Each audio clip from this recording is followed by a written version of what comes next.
মিষ্টি is the history YouTube চ্যানেলে সকলকে স্বাগত। আজ একটি নতুন উদ্ভিদের ভেষজ গুণ এবং তার কিছু বৈশিষ্ট্য নিয়ে আপনাদের সামনে উপস্থিত হয়েছে।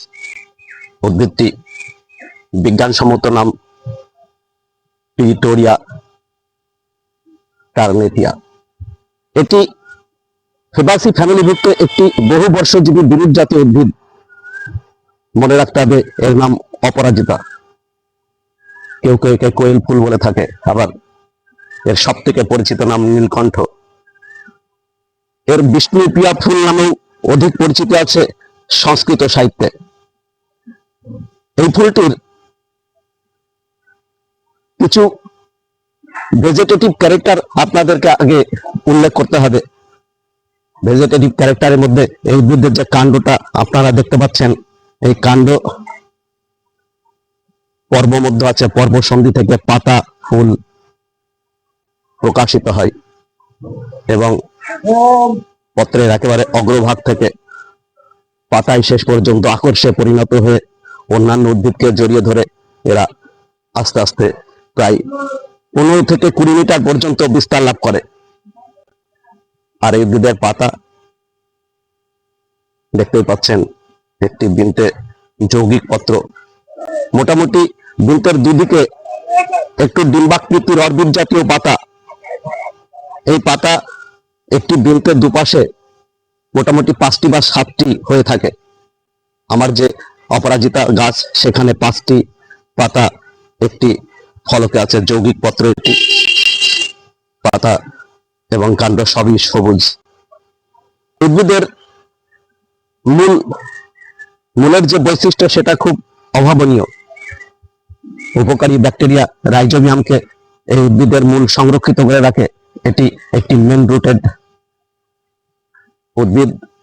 এর যে প্রধান মূল, তারপরে দুপাশ থেকে অস্থানিক মূল বের হয় এবং মূল মাটির অনেক গভীরে প্রবেশ করে। এই মূল বাতাসের নাইট্রোজেনকে মাটির সঙ্গে আবদ্ধ করে রাখে, তাই এটি সিম্বজাতীয় একটি উদ্ভিদ। মাটির উর্বরতা শক্তিকে বৃদ্ধি করে দেয়। এরপরে আমরা আসবো এর প্রজননগত বৈশিষ্ট্যে। রিপ্রোডাক্টিভ ক্যারেক্টার যাকে বলা হচ্ছে, সেই প্রোডাক্টিভ ক্যারেক্টারের প্রধান বিষয় হচ্ছে উদ্ভিদের প্রজনন মানে ফুল। কারণ উদ্ভিদের একমাত্র প্রজনন অঙ্গ হচ্ছে ফুল। এই ফুল দেখতে পাচ্ছেন নীলাভ। আর ফুল এই উদ্ভিদের 2 প্রকার হয়। প্রথমত একটি বড় পত্রফলক বিশিষ্ট, আর তার মধ্যে ছোট ছোট পত্র থাকে। এই পাপড়িগুলোই ছোট ছোট পাপড়ি, অনেকটা কানের দুলের মতো আকৃতি বিশিষ্ট এই ফুলের পাপড়ি। এখন একটু রোদ্দুর পড়ছে তাই একটু ঝিমিয়ে গেছে। প্রকৃতপক্ষে ভোরের দিকে ফুলগুলি ফোটে এবং যত বেলা বাড়তে থাকে ফুলগুলি ঝিমিয়ে যায়। আমার গাছে খুব বেশি ফুল হয়নি, যেটুকু হয়েছে তা দিয়েই আমি ফুলের বৈশিষ্ট্য উল্লেখ করতে পারি। এছাড়া ঝুমকো জাতীয় 2টি ফুলও হয় একটি বৃন্তে। আমার গাছটিতে একটি বৃন্তে একটি ফুলই বর্তমান। এই গাছের স্ত্রী ফুল এবং পুরুষ ফুল একই সঙ্গে প্রকাশিত হয়ে থাকে। ফুল থেকেই শেষ পর্যন্ত এই গাছের তৈরি হয় কিনা ফল। দেখতে পাচ্ছেন ফল সিম্ব জাতীয় ফল এই গাছে। আমার গাছে ফল এসছে সিম্ব জাতীয়। এই ফল থেকে প্রকৃতপক্ষে গাছের বিস্তার ঘটে এবং সিম্ব জাতীয় এই ফল একটু লম্বা। আপনারা দেখতে পাচ্ছেন বেশ কিছু এর মধ্যে ফল আছে। এই বীজগুলো থেকে শেষ পর্যন্ত নতুন উদ্ভিদের জন্ম হয়। এই উদ্ভিদ নিয়ে যতীন্দ্রমোহন বাগচি লিখেছেন সুন্দর একটি কবিতা, আপনারা জানেন। পরাজিত তুই সকল ফুলের কাছে, তবু কেন তোর অপরাজিতা নাম? গন্ধ কি তোর বিন্দু মাত্র আছে, বর্ণ সেও তো নয় নয়নাভিরাম। ক্ষুদ্র শেপালি তার মধু সৌরভ, ক্ষুদ্র অতসী তারও কাঞ্চন ভাতি। গরিবিনী তোর কিসে তবে গৌরব, রূপগুণহীন বীরাঙ্গনার খ্যাতি। তবে যতীন্দ্রমোহন বাগচি কবিতার শেষে উল্লেখ করছেন বীরাঙ্গনার খ্যাতি লাভ করেছে উদ্ভিদ সত্যি, কিন্তু তিনি যে কথা বলেছেন যে রূপ গুণহীন, আমরা মোটেও বলতে পারি না। এই উদ্ভিদ গুণে যথেষ্ট নয়। এই উদ্ভিদের প্রত্যেকটা অঙ্গ অর্থাৎ শাখা, প্রশাখা, পাতা, ফুল এবং এর যে মূল, তা মেডিসিনাল ভ্যালু হিসাবে বহু বছর ধরে হাজার হাজার রোগীর চিকিৎসায় কাজে লেগে আসছে। এই উদ্ভিদ আর্দ্রক্রান্তীয় মৌসুমী জলবায়ু ছাড়াও পৃথিবীর বিভিন্ন একটু নাতিশীতোষ্ণ এবং শীতল প্রকৃতির জলবায়ুতে প্রচুর পরিমাণে জন্মে থাকে। উদ্ভিদটি আপনারা দেখতেই পাচ্ছেন, এর মেডিসিনাল ভ্যালু খুব গুরুত্বপূর্ণ। আরবীয় ভেষজ বিজ্ঞানী আলতাবারি, ইবন সেনা, আল মাসুদি, ধন্বন্তরী, ভারতীয় ভেষজবিদ চরক, বিষ্ণুগুপ্ত, এই সমস্ত ভেষজবিদরা এই উদ্ভিদের গুণাগুণ তাদের গ্রন্থে লিপিবদ্ধ করে গেছেন।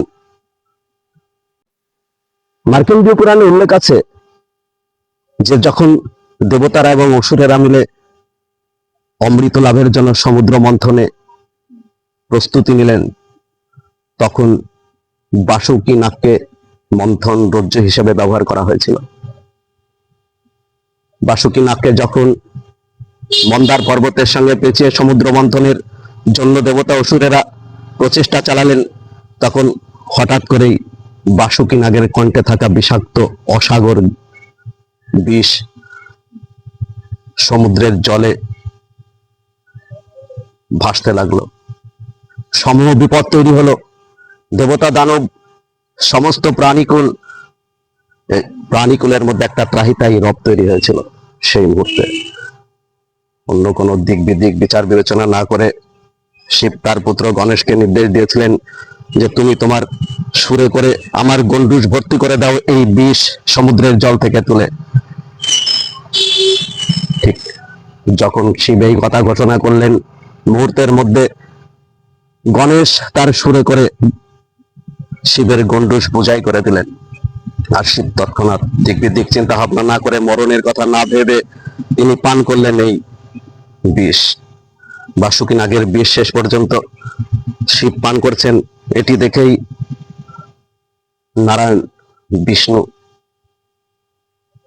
এবং ব্রহ্মদেব, পরমেশ্বর পরমাত্মা ঈশ্বরকে আহ্বান করলেন।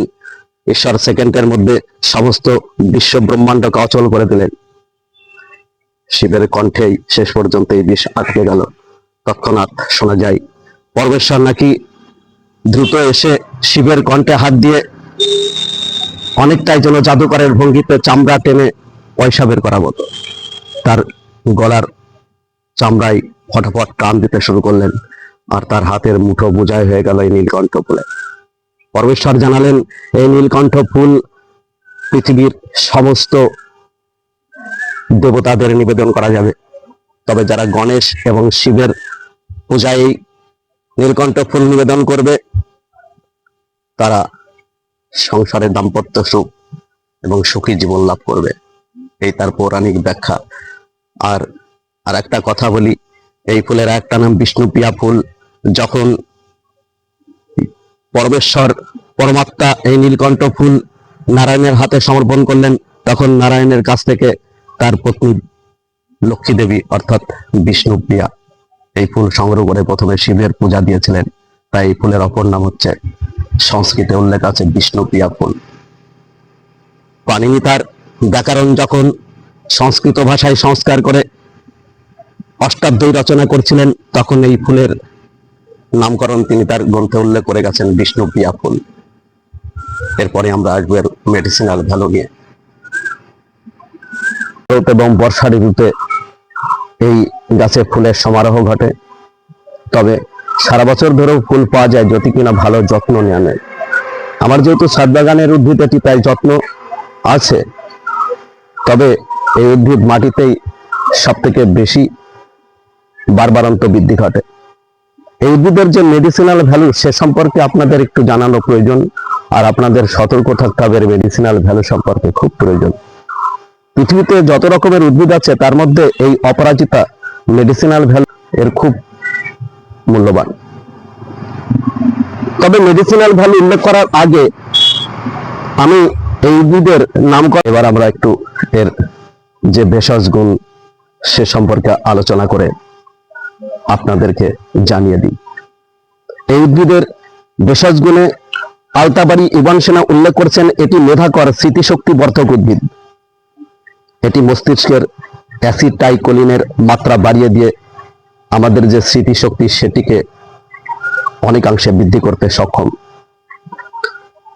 অ্যালঝেইমার্স যে দুরারোগ্য রোগ সেই অ্যালঝেইমার্স রোগীদের ক্ষেত্রে এটি অত্যন্ত উপকারী। এছাড়া যারা অত্যধিক দুশ্চিন্তা করছেন, যারা অতিরিক্ত উদ্বেগ ও মানসিক অবসাদে ভুগছেন, এই অবসাদ দূরীকরণের জন্য এবং মস্তিষ্ককে শান্তাই নাই এই ফুলের যে পাতা দেখা যাচ্ছে সেই পাতা খুব বহু মূল্যবান। এখানে টেক্রোলোমাস নামক এক প্রকার উপক্ষার থাকে যা ত্বকে মেলানিন সৃষ্টিতে সাহায্য করে। তাই যাদের ভিটিলিগো বা লিউকোডার্মা বা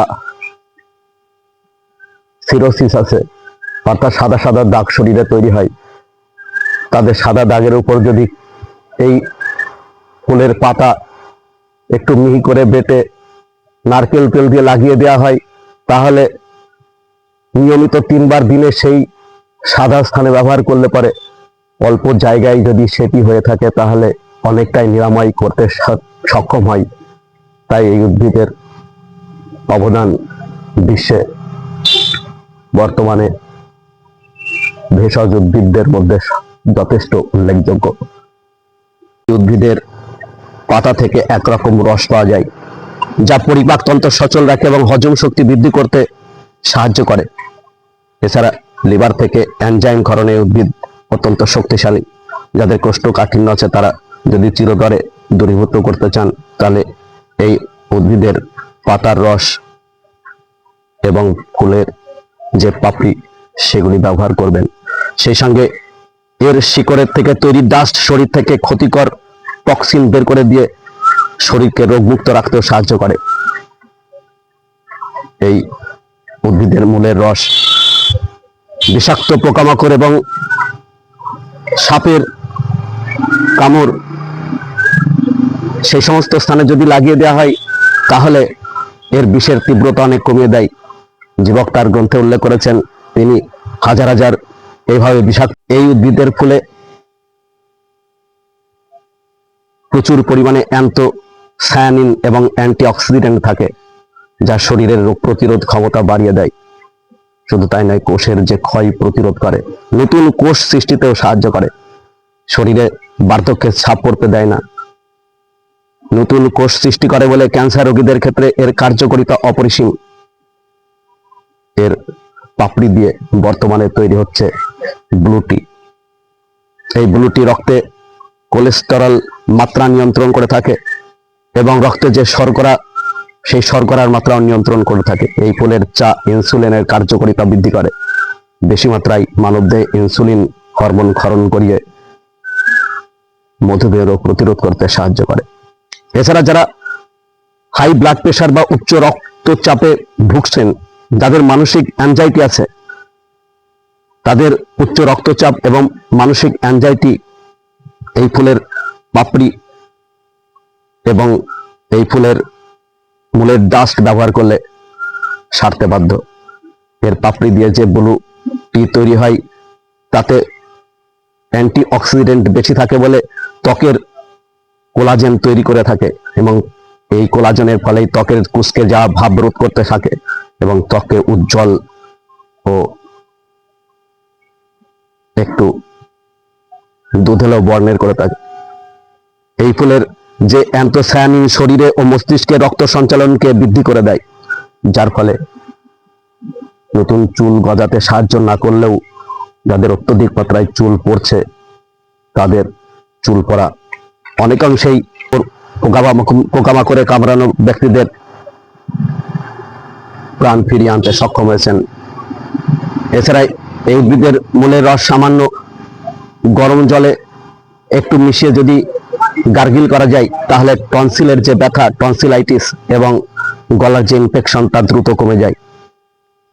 এছাড়াও এই ফুলের এবং এর যে মূলের ডাস্ট, সেগুলি মধুর সঙ্গে যদি খাওয়া যায় তাহলে হাঁপানি ও কাশির উপশম করতে সাহায্য করে।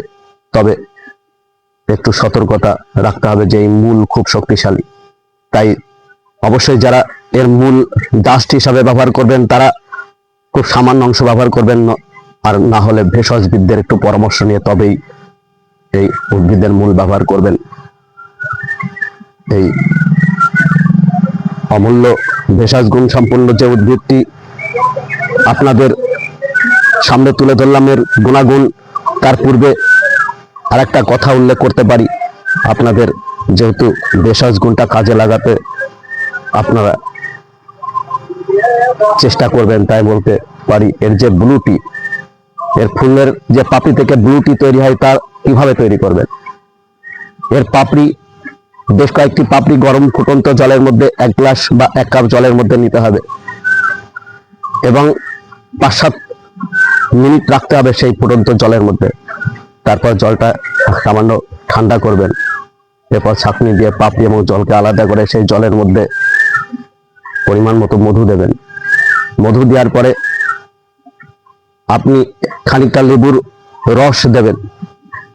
তারপরে সকাল এবং বিকাল যেমন চা পান করেন এই ব্লু টি তেমনি ভাবে পান করবেন। আপনার যে সমস্ত সমস্যার কথা উল্লেখ করা হয়েছে তার বেশিরভাগ সমস্যাই নিয়মিত এই ব্লু টি পান করার ফলে নিরাময় সম্ভব হবে। আজ এই পর্যন্ত। আমরা পরবর্তী ভিডিওতে আরো এই ধরনের ভেষজ গুণ সম্পন্ন উদ্ভিদ দিয়ে আপনাদের সামনে উপস্থিত হব। ততক্ষণে আমাদের ইউটিউব চ্যানেলটিকে সাবস্ক্রাইব করবেন এবং শেয়ার করতে ভুলবেন না, এটুকু আপনাদের কাছে অনুরোধ।